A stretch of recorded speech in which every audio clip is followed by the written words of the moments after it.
Doctor Babasaheb Ambedkar चौक साक्री येथे माता रमाईंच्या 128व्या जयंतीनिमित्त अभिवादन सोहळा उत्साहात। त्यागमूर्ती माता रमाई यांच्या 128व्या जयंतीनिमित्त डॉक्टर बाबासाहेब आंबेडकर चौक साक्री येथे महिला भगिनींच्या वतीने अभिवादन सोहळ्याचे आयोजन करण्यात आले। यावेळी माता रमाई यांच्या प्रतिमेस पुष्पहार अर्पण करून त्यांना विनम्र अभिवादन करण्यात आले।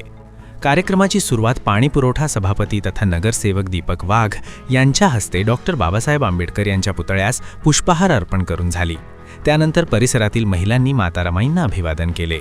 या प्रसंगी आयोजित विशेष व्याख्यानात प्रमुख वक्ते प्रा. डॉक्टर कैलास वाघ यांनी माता रमाईंच्या जीवन कार्यावर प्रकाश टाकला। त्यांनी सांगितले की डॉक्टर बाबासाहेब आंबेडकरांच्या यशामागे माता रमाईंचा मूक त्याग, धैर्य आणि सोशिकपणा मोठ्या प्रमाणात कारणीभूत होता।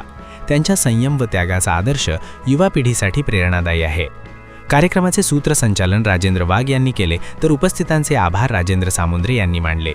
या सोहळ्यास हिराबाई वाघ, निर्मलाबाई वाघ, लताबाई वाघ, सरलाबाई वाघ, केवळबाई वाघ, रेखाबाई साळवे, सुनंदाबाई वाघ यांच्यासह रजनीकांत वाघ, कपिल वाघ, पंडित साळवे, जगदीश वाघ, अतुल मोहिते, राज वाघ, पंडित अहिरे, गोविंद सोनमणे, उदय मोरे, नाना वाघ, दिलीप वाघ, भटू महाले, अनिल वाघ, गोटू अहिरे, प्रशांत वाघ आणि परिसरातील समाजबांधव मोठ्या संख्येने उपस्थित होते।